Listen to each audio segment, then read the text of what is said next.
When you're camping on BLM, that's how you get a little bit extra water when you start to run low. Look at wifey over there, enjoying her best life, reading her books. She loves to read. We're on some BLM land. I did a video before this one you want to go check out. We got stuck here on this land and I had to back up our trailer, which sucked. And you guys are gonna see why my truck is even more dirty in another video. But I had to take our Alliance RV in for service. I did a video on it when we were basically getting it re-winterized.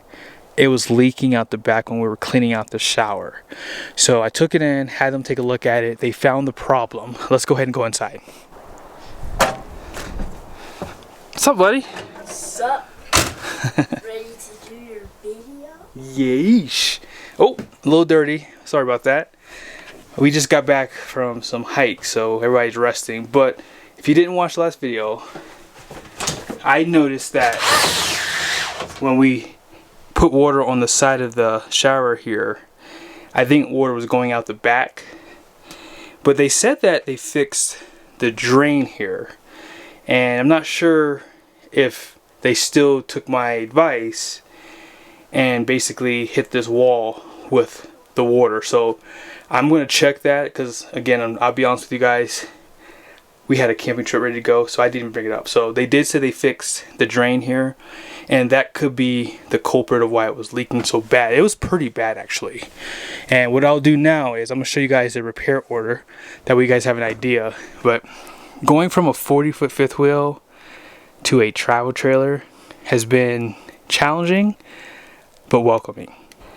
But that's a video in itself. So my truck is so dirty. Oh my goodness, like it's dusty in here. We got stuck. And I'm not sure when I'm going to post that video, but I'll post it soon enough.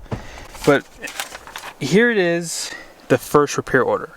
Now, originally, our rear spray port was not working. And it was very difficult to install the hose for it. Now, they charged me because they said they didn't find anything wrong. Now, I've never heard that on warranty. But when I got the RV back, when I went to go use it, it was working completely fine. And I told them, because they thought I didn't know how to use this, I know how to use a spray port. I've done it all the time. I have all the stuff at my house for like air compression, so I know how to use a spray port. But nevertheless, here is the repair order. So it shows here, customer states water is leaking out of the back of the unit from the shower. And so they said the cause was improper installation. So the correction, they said, was I turned on the shower and let it run for some time. After about 10 minutes, water started to leak out of the rear of the unit to the exterior. I had to remove the shower surround and check the plumbing. I found that the drain pipes were not sealed when installed from the factory. I had to remove the plumbing, add sealant, reinstall the pipes, and reinstall the shower surround. Afterwards, I turned the shower on and tested operations, drained properly, job completed. So they didn't charge me for this because obviously it was warranty. 2 hours is what they claimed they did. And I did not get a service contract, aka extended warranty. I just don't get them. Maybe I should. I'm just so cheap. Like I always say I'm going to get one, but I don't know how long I'm going to keep this RV for. I mean, I love the travel trailer, but I might not like it all the time, right? I might decide I want to go back to a fifth wheel. But for now, we're going to get as many things fixed under that warranty as we can. And one thing I'll say is this. Alliance, I've walked through now 50, 60 of these trailers. It is very rare that I find anything wrong with their rigs. That's not true. I do see quite a few rigs with loose trimming, like on the interior of the RVs. That's the only issue I've ever really seen with Alliance, but that's typical, especially when they're traveling from the factory. But to recap, you guys saw my shower was all wonky. They fixed that.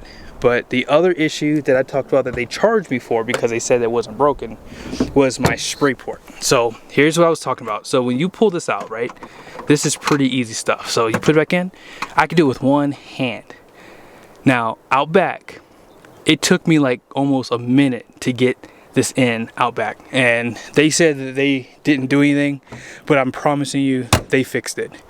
But not a big deal. I'm not gonna, beat on my dealer because they've done well by me too. So I think if you're in the market for an RV, here's one thing you need to understand.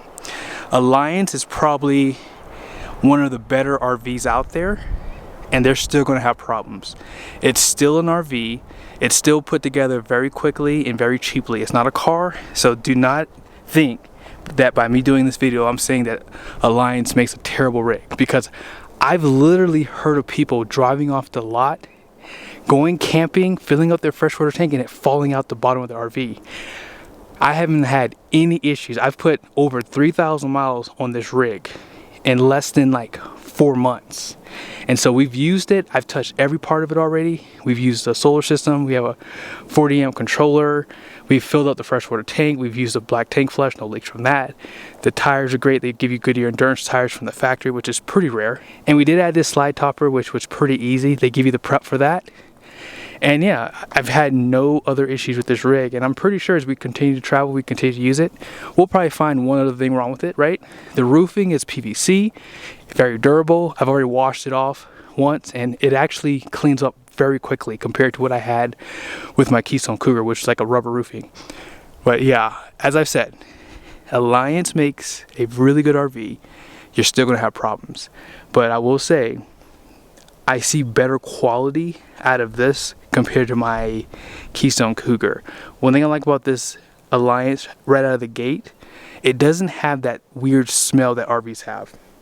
What I mean by that is, I don't know if it's the formaldehyde, not saying that they don't use formaldehyde, but I don't know if the Azdel sidewalls has the effect of lowering the smell inside. But our fifth wheel, no matter how much we aired it out, nothing worked. It had this chemical smell for the 5 years that we owned it, and I absolutely hated it. This RV, when you walk in, it has no smell to it. And yeah, I mean, granted, we only had it for less than a year, but still, my point is, when we first got our Keystone Cougar, it had those funny smells, and they don't have that with these. But going from a fifth wheel to a travel trailer has been pretty easy. I will have my wife help me with the video in the future, but one thing I'll just go ahead and point out to you now is, you see right there? This rig has a drop frame, so it has really tall basement storage. So this probably has just as much storage as our fifth wheel does, kind of, because we had the front storage too. I always forget about that. But apart from that, we have this side storage here, which we didn't really have that. That was basically what we had on the front of the fifth wheel. But as I've said, I think that this is a really nice rig. If you're in the market, Alliance makes a good rig. We got ours from Parris RV, and they actually had the best pricing. They didn't charge for cleaning or prep fees. They don't charge you destination fees. It's all included. And when I buy a fifth wheel or any RV, I don't pay anything extra. Whatever you have online is what I'm paying. So if you telling me I gotta pay more, sayonara, sucker. But I'm not gonna ramble anymore. Hope you guys liked the video. As I said, be sure to subscribe to the channel. We're gonna be doing a lot of camping this year, and I'm super excited to see how well this thing holds up, because we go out in pretty remote areas, so we do kind of beat up our stuff a little bit, just a little bit. I'm not gonna lie to you. So we got stuck yesterday going up this hill over here, and I had to back it down the hill. So you gotta go watch that video. It was pretty funny. But be sure to subscribe to the channel. Make sure your bell notifications are on. See you soon. Almost forgot. So sorry. One last thing. You guys can see right here. Here's the other issue we're having with the rig. You see how this jack is tilted to the side? I noticed this when we went camping in Indiana. So we drove 3,000 miles to and from there, and that side looks to be I don't know, it looks like it's tilted. So this one, you don't see that, but on that side it's definitely tilted, so I have to get that fixed at some point. That's the only other thing though. Later.